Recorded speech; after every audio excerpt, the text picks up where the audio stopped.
ಆಷಾಢ ಏಕಾದಶಿಯ ಪರಮ ಪವಿತ್ರವಾಗಿರ್ತಕ್ಕಂತಹ ದಿವಸದಲ್ಲಿ ತಪ್ತ ಮುದ್ರಾಧಾರಣೆಯ ಪವಿತ್ರ ಕಾರ್ಯವನ್ನು ಎಲ್ಲ ಕಡೆ ಕೂಡ ನಡೆಸಲಾಗ್ತಾ ಇದೆ. ಶಂಖ ಚಕ್ರ ಶ್ರೀ ವಿಷ್ಣುವಿನ ಆಯುಧಗಳಾಗಿರ್ತಕ್ಕಂತಹ ಶಂಖ ಚಕ್ರವನ್ನು ದೇಹದಲ್ಲಿ ಧರಿಸುವಂಥದ್ದು ಅತ್ಯಂತ ಪರಮ ಪವಿತ್ರವಾಗಿರ್ತಕ್ಕಂಥ ಕಾರ್ಯ ಮತ್ತು ಮೋಕ್ಷಕ್ಕೆ ಸಾಧನ ಅನ್ನುವಂತಹ ಮಾತುಗಳನ್ನೆಲ್ಲರೂ ಕೂಡ ಭಕ್ತರಿಗೆ ಹೇಳ್ತಾರೆ. ನಮ್ಮ ಈ ಒಂದು ಶ್ರೀಪಾದರಾಜ ಮಠದ ಶ್ರೀಗಳು ಸುಜಯ ನಿಧಿ ತೀರ್ಥ ಸ್ವಾಮೀಜಿಗಳು ಎಲ್ರಿಗೂ ಕೂಡ ಆ ಒಂದು ತಪ್ತ ಮುದ್ರಾಧಾರಣೆ ನೆರವೇರಿಸಿದ್ದಾರೆ. ನಮ್ಮ ಜೊತೆ ಶ್ರೀಗಳಿದ್ದಾರೆ, ಅವ್ರೇನು ಹೇಳ್ತಾರೆ ಕಣ. ನಮಸ್ಕಾರ. ಇವು ಅತ್ಯಂತ ಪರಮ ಪವಿತ್ರವಾಗಿರ್ತಕ್ಕಂತಹ ಕಾರ್ಯ ಇದು, ಈ ಒಂದು ತಪ್ತ ಮುದ್ರಾಧಾರಣೆ ಏನೇನು ಹೇಳ್ತಾರೆ?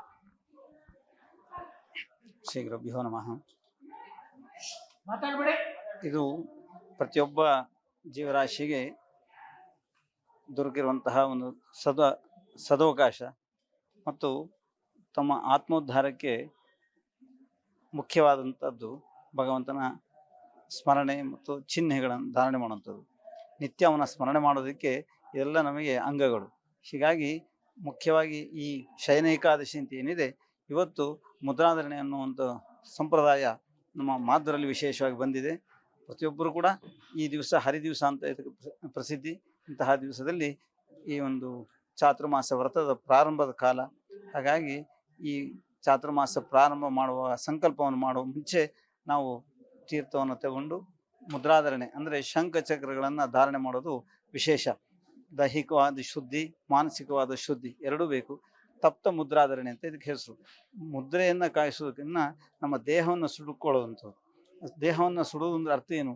ಆ ಮುದ್ರೆಯನ್ನು ನಾವು ಕಾಯಿಸಿ ಅದನ್ನು ನಾವು ಸ್ವೀಕಾರ ಮಾಡೋದ್ರಿಂದ ನಮ್ಮ ದೇಹದಲ್ಲಿ ಶುದ್ಧಿ ಆಗ್ತದೆ.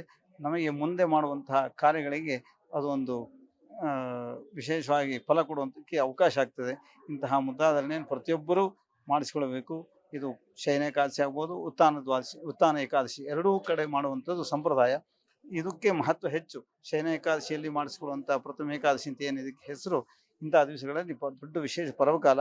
ಇಂತಹ ದಿವಸದಲ್ಲಿ ಪ್ರತಿಯೊಬ್ಬರೂ ಮುದ್ರೆಯನ್ನು ಸ್ವೀಕಾರ ಮಾಡಿ ಅವರವರ ಉಚಿತವಾದ ಚಾತುರ್ಮಾಸ ವ್ರತವನ್ನು ದೀಕ್ಷೆಯನ್ನು ಕೈಗೊಳ್ಳೋದಕ್ಕೆ ಇದಕ್ಕೆ ಮುಖ್ಯವಾದಂಥ ಕಾರಣ ಅಂತ ಹೇಳಿ ತಿಳಿಸ್ತಾ, ಎಲ್ಲರಿಗೂ ಭಗವಂತನ ಅನುಗ್ರಹ ಆಗಲಿ ಅಂತ ತಿಳಿಸ್ತಾ ನಾನು ಸ್ಮರಣೆ ಮಾಡ್ತೀನಿ.